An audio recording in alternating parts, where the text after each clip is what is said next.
भारत में मुगल्स के आने की शुरुआत किस बादशाह से की जाती है, बताइए?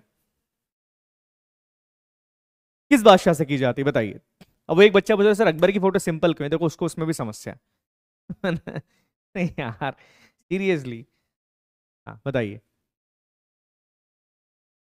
जब हम मुगल डायनेस्टी के बारे में बात करते हैं तो बताइए कि मुगल डायनेस्टी के अंदर सबसे पहला बादशाह कौन है? हाँ बेटा, मंगोल ही थे, बेसिकली मंगोल से ही मुगल बना है, याद रखिएगा। फिर प्रोनाउंसिएशन मुगल हो गया, इट वॉज मुगल प्राइमरी, फिर वो मुगल हो गया। बिल्कुल।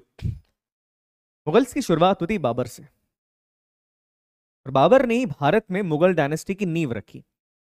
मुगल सत्ता की नींव रखने वाला जो व्यक्ति भारत के अंदर था, हिज नेम वॉज बाबर। अब बाबर कौन था, पहले बाबर के बारे में जानते हैं। और बाबर भारत में कैसे आया, क्योंकि कई इसके बारे में कई कहानियां हैं। एक कहानी ये कहती कि बाबर को आमंत्रित किया था। किसने आमंत्रित किया था पता है? क्या कहते हैं कि राणा सांगा ने, राणा संग्राम सिंह ने बाबर को आमंत्रित किया था कि आओ भारत में आ जाओ, जो कि बिल्कुल गलत है। एक कहानी है जो कि बिल्कुल सही है, जो कहती है कि इब्राहिम लोदी का चाचा, वो याद है दौलत खां लोदी, जिसको इब्राहिम लोदी चलते फिरते मारता था, दौलत खां लोदी ने बाबर को आमंत्रित किया था भारत के अंदर कि आओ और भारत को आके लूटो, और दिल्ली का जो शासन करता है इब्राहिम लोदी, इसको मार दो।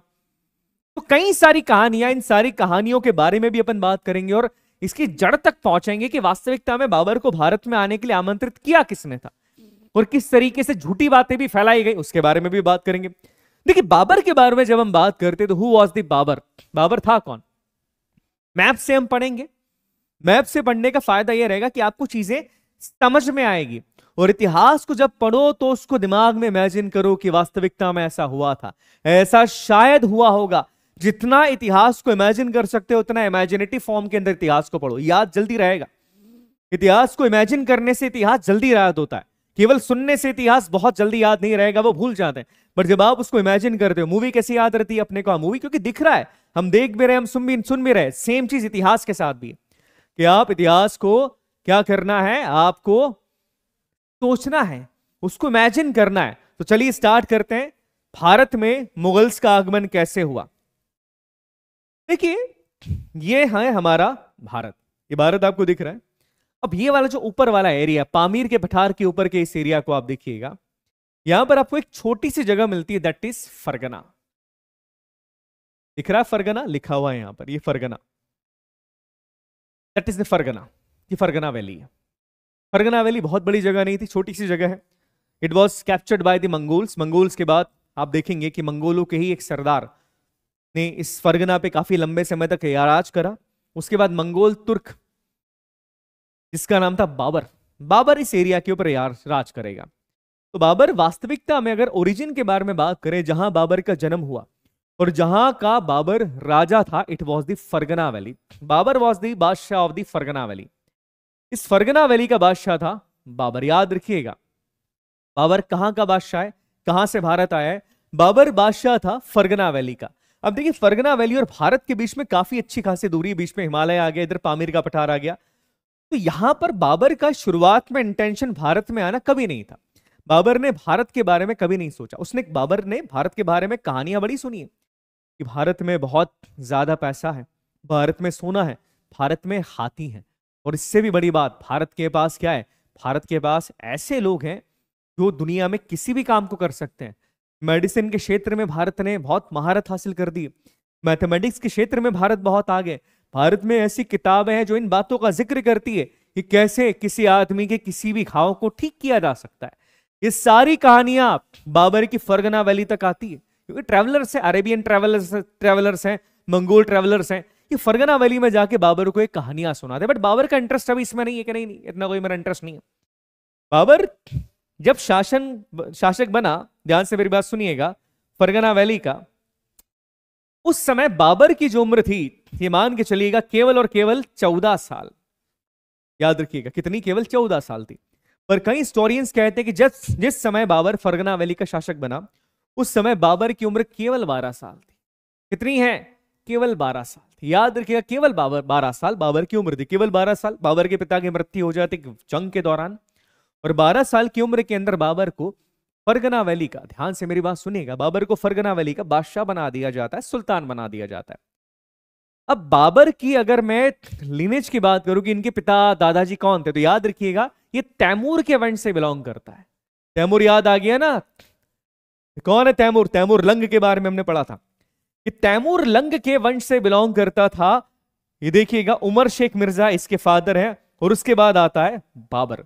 तो बाबर की जो डायनेस्टी है, he is from the Timurid dynasty, वो तैमूर मंगोल डायनेस्टी बाबर की है। 12 साल की उम्र में बाबर जो है वो फरगना वैली का शासक बनता है। क्या बना? बनना नहीं चाहता था, बट पिता की मृत्यु हो जाती है। मृत्यु होने के बाद बाबर को इस गद्दी पे बिठा दिया जाता है। अब बाबर के जीवन में केवल उसका एक ही सपना है, और वो सपना क्या है? अपने चचा जान से, अपने अंकल से समरकंद को जीतना। समरकंद, यही उस झगड़े की जड़ है जिसके कारण बाबर भारत के अंदर आता है। ऐसा कहा जाता है कि जो समरकंद वाला इलाका था वो बाबर के पिताजी का था, पर बाबर के चाचा ने क्या किया, उसके अंकल ने धोखे से समरकंद को छीन लिया था। बाबर के ऊपर एक है ना कि बचपन से सुनता आ रहा है कि चाचा ने हमारे साथ गलत किया, गलत किया, गलत किया, अंकल ने गलत किया, और मुझे समरकंद को जीतना। समरकंद जीतना बाबर की पहली प्रायोरिटी कि मुझे समरकंद जीतना।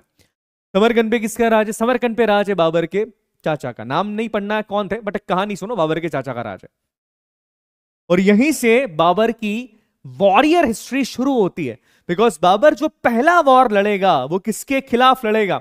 वो अपने खुद के चाचा के ही खिलाफ लड़ने वाला है। Because what Babur want? Babur want the Samarkand, उसको समरकंद चाहिए। अब इसी फेज में आप देखिएगा कि दो बड़ी बड़ी डायनेस्टीज का उदय होता जा रहा है। दो बड़ी मेजर डायनेस्टीज उदय होती जा रही। एक डायनेस्टी है उज़्बेक्स। कौन सी है? उज़्बेक्स। उज़्बेक कौन से? उज़्बेकिस्तान वाला एरिया। उज़्बेकिस्तान वाला एरिया है, समझ गए होंगे कहां था? उज़्बेकिस्तान वाला जो एरिया, ऊपर वाला जो एरिया है, यहां पर एक नई डायनेस्टी आ रही है, that is they are the Uzbeks. ये देखिएगा, ये दिख रहा है, ये जो कजाकिस्तान वाला एरिया, उज़्बेकिस्तान वाला एरिया, ये देखो ये वाला एरिया, यहां पर एक नई डायनेस्टी है, दीज आर दी उज़्बेक्स। यहां पर उज़्बेक्स आ गए, यहां से सुनिएगा, यहां पर उज़्बेक्स है। दूसरी डायनेस्टी जो इस साइड है, देखिए किस साइड है? इस साइड है, तुर्कमेनिस्तान के साइड अगर हम बात करें, यहां पर जो डायनेस्टीज आएगी, या तुर्कमेनिस्तान के नीचे आप देखेंगे ईरान वाला जो एरिया है, यहां पर जो नई डायनेस्टी आएगी, ये डायनेस्टी है आपकी सफाविद्स। याद रखिएगा, तो दो डायनेस्टी का धीरे धीरे उदय होता जा रहा है। एक है सफाविद डायनेस्टी जो कि ईरान की साइड है, ईरान वाला जो एरिया है अभी हमने देखा, वहां पर एक नई डायनेस्टी सफाविद डायनेस्टी, वो बड़ी पावरफुल होती जा रही। और अगर हम बात करें उज़्बेकिस्तान वाले एरिया में, कजाकिस्तान वाले एरिया के अंदर, तो यहां पर जो डायनेस्टी पावरफुल होती जा रही है वो कौन सी? These are the Uzbeks. अब उज़्बेक्स कौन से? उज़्बेक्स बेसिकली लड़ाके हैं, ये पहले जंगली थे। दे आर दी जंगली, समझ गए? जंगली भैया, जो भी आगे मार दे मंगोल, जंगली। पर धीरे धीरे इन्होंने इस्लाम को अपना लिया और अपनी एक डायनेस्टी बना ली। अब दिक्कत यह है, ध्यान से मेरी बात सुनिएगा, कि बाबर जिस समरकंद को जीतना चाहता है, वो समरकंद किसके अंडर आता है? इन उज़्बेक्स के अंडर आता है। अब बाबर को लगता है कि यार समरकंद पे हमला तो करना है, भले उज़्बेक्स के अंडर आया, किसी के भी अंडर आया, मुझे समरकंद पे हमला तो करना पड़ेगा, बिकॉज मुझे अपने चाचा से समरकंद को जीतना है। बाबर फरगना से 13 साल की उम्र के लगभग एक छोटी सी सेना लेके निकलता है, और बहुत ही शिद्दत के साथ, बहुत ही बहादुरी के साथ वो समरकंद को जीत लेता है। क्या बाबर ने समरकंद को जीत लिया? भाई साहब बहुत बढ़िया, समरकंद जीत लिया बाबर ने। पूरे दुनिया के अंदर जहां जहां पर भी इस बात का पता लगा कि 13 साल के बच्चे ने समरकंद जीत लिया, सारे लोगों ने उसकी तारीफ करी कि अरे भाई साहब मजा आ गया, 13 साल का लड़का समरकंद जीत गया। तब बड़े खुश कि बाबर ने समरकंद को जीत लिया। मुझे एक बात बताओ, बाबर ने भले ही समरकंद को जीत लिया, क्या उज़्बेक्स चुप बैठेंगे? बस ये एरिया उज़्बेक्स का, ये देखो ये एरिया उज़्बेक्स का है। इधर आपकी सफाविद डायनेस्टी ईरान के अंदर, यहां पर दूसरी डायनेस्टी सफाविद, ये उज़्बेक डायनेस्टी है, और ये दोनों एक दूसरे के कट्टर दुश्मन भी। याद रखिएगा, उज़्बेक सफाविद को पसंद नहीं करते, किसी भी कीमत पे नहीं करते। अब क्या उज़्बेक्स चुप बैठेंगे? बैठेंगे क्या? पॉसिबल ही नहीं है, चुप नहीं बैठेंगे उज़्बेक्स। उज़्बेक कैसे चुप बैठ जाते? उज़्बेक्स ने बाबर पे किया हमला किया बाबर पे, बहुत बुरी तरीके से हमला किया, और बाबर भागता भागता पहुंचा काबुल। ये दिख रहा है काबुल, बाबर काबुल पहुंचा। बाबर भागता भागता कहां पहुंचा? बाबर पहुंचा काबुल। बाबर ने बोला कि ठीक है, तुमने मुझ पे हमला कर दिया, और बाबर को भगा के उन्होंने काबुल पहुंचा दिया। अब जब बाबर काबुल पहुंचा तो बाबर ने बोला नहीं, मुझे तो समरकंदी चाहिए। अब क्या हुआ कि बाबर ने बोला देखो अकेले तो मैं समरकंद जीत नहीं सकता, तो सबसे बेहतरीन ये कि दुश्मन के दुश्मन से दोस्ती कर ली जाए। तो बाबर किससे दोस्ती करेगा? इन सफाविद से दोस्ती कर लेता है। जो ईरान वाला एरिया है, यहां पर जो सफाविद डायनेस्टी है, इनसे दोस्ती करता है, और इन सफाविद की हेल्प से बाबर वापस समरकंद को जीत लेता है। तो बाबर ने दूसरी बार समरकंद को जीता।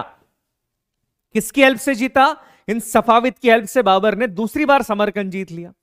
अब बाबर थोड़े टाइम वहां पर है, बट क्या होता है कि वापस से जो उज़्बेक्स हैं ये वापस बाबर पे हमला कर देते हैं। अब बाबर इस टाइम पे परेशान है। बाबर वापस जाएगा किनके पास? इनके पास जाता है, सफाविद के पास, और बोलता है कि मेरी मदद करो, मेरी मदद करो। तो सफाविद बोलते हैं भैया तुम अपना मामला खुद संभालो, हम तो नहीं, तुम्हारे मामले के अंदर हम नहीं आते। बोले क्यों नहीं आते? बोले हमारे ऐसे ही बहुत दुश्मन है। और सफाविद डायनेस्टी के दुश्मन कौन है? इस साइड आप जाओगे तो कौन सा एम्पायर आ जाएगा? ऑटोमन एम्पायर, रोमन एम्पायर की बात की जाए, ऑटोमन एम्पायर, तो इनकी दुश्मनी इनसे। तो इस बार बाबर पड़ गया अकेला। बोले यार अब मैं क्या करूं? और इन उज़्बेक्स ने बाबर को बुरी तरीके से धकेल के कहां पर भेज दिया? काबुल के अंदर भेज दिया। और बाबर ने इसके बाद दोबारा हिम्मत नहीं करी कि मैं समरकंद को जीतूं, बिकॉज उज़्बेक्स बड़े खतरनाक थे। बड़ी मुश्किल से अपनी जान बचा के बाबर कहां तक पहुंच गया? बाबर पहुंच गया काबुल के अंदर। ये दिख रहा है काबुल, ये काबुल के अंदर पहुंच गया। अब बाबर के दिमाग में एक चीज है कि मुझे भागना नहीं है, मुझे क्या है कि चलो मुझे समरकंद नहीं मिला कोई दिक्कत नहीं, बट मुझे अपनी एक डायनेस्टी स्टैब्लिश करनी है, कुछ भी हो जाए मुझे अपनी डायनेस्टी स्टैब्लिश करनी है। और बाबर को इस डायनेस्टी को स्टैब्लिश करने का सबसे अच्छा मौका कहां पर मिला? इंडिया, भारत। क्योंकि भारत में उस समय पर राजा कौन है? सम्राट या सुल्तान सिकंदर लोदी। सिकंदर लोदी के बाद इब्राहिम लोदी, हमने बात करी। इब्राहिम लोदी बड़ा वीक रूलर था। अब बाबर का दिमाग था, बाबर ने बोला देखो एक काम करता हूं, मैं ना पंजाब पे अटैक करता हूं। देखो पहले इस्लामाबाद ये पूरा एरिया पंजाब में आता था, पाकिस्तान पंजाब के अंदर जो आता है वो पहले भारत के पंजाब में आता था। अब बाबर ने यहां पर कई बार अटैक किया, वो यहां पर रुकता नहीं, अटैक करता और भाग के आ जाता, अटैक करता और भाग के आ जाता।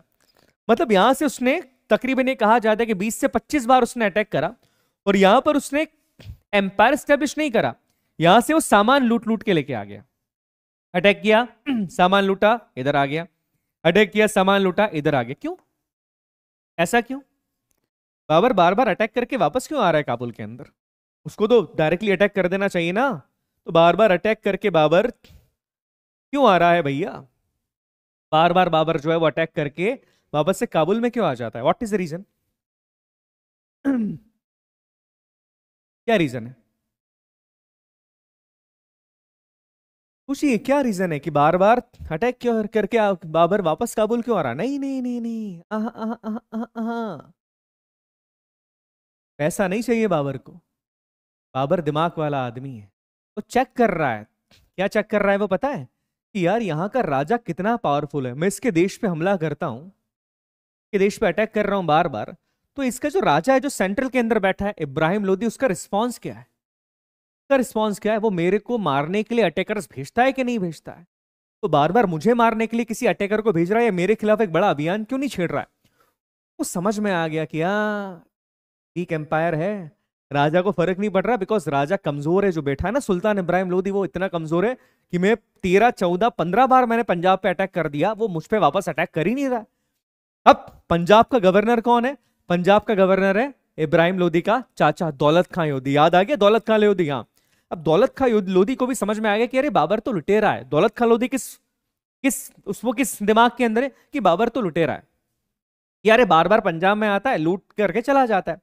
अब दौलत खां लोधी दिमाग लगाता है, वो सोचता है कि अरे काम करता हूं ना, बाबर सेना तो बड़ी है बाबर के पास, एक काम करता हूं, बाबर को बोलता हूं कि तू दिल्ली पे अटैक कर, मैं उसका साथ दूंगा, और दिल्ली पे बाबर अटैक करेगा, अटैक करने के बाद दिल्ली से ये लूटपाट करेगा, कोई दिक्कत नहीं है, और जब ये काबुल चला जाएगा लूटपाट करके, तो मैं दिल्ली का क्या बन जाऊंगा? मैं दिल्ली का सुल्तान बन जाऊंगा।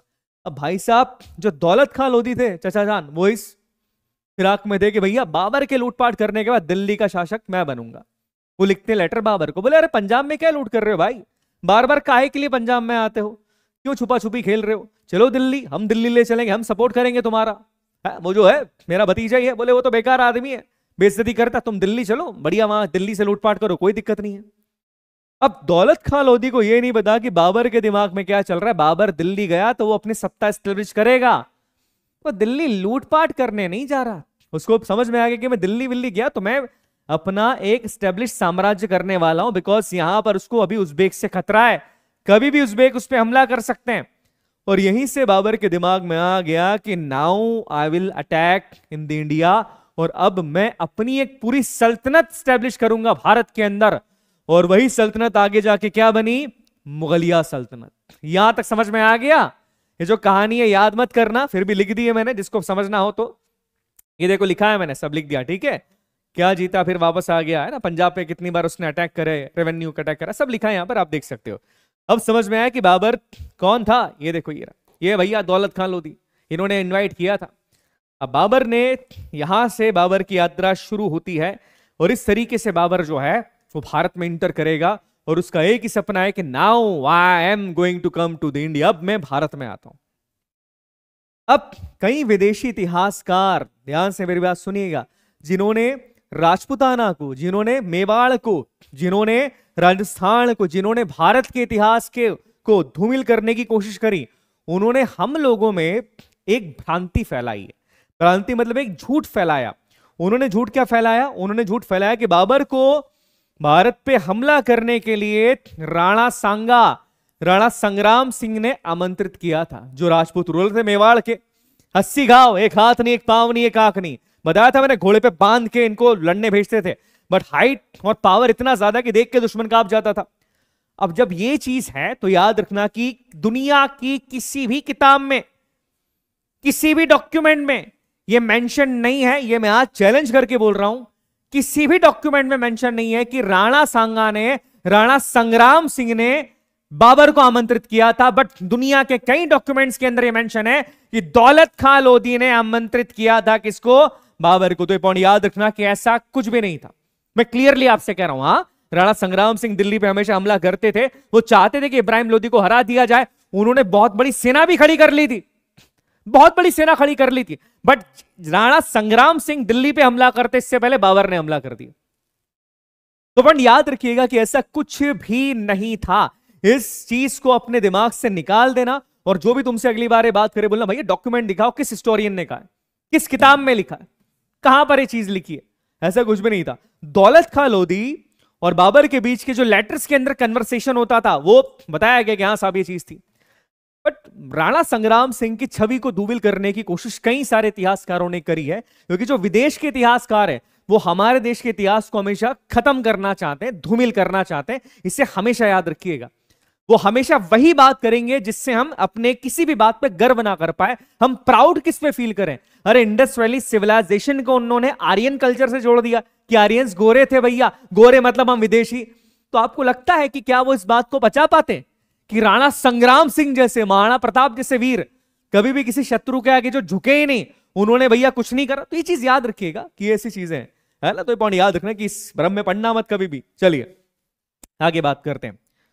अब देखिए बाबर भारत में आ रहा है, बाबर भारत में आने लगा, ठीक है। Babur now he is going to came to the India. कहां पर आएगा बाबर? बाबर आएगा भारत के अंदर।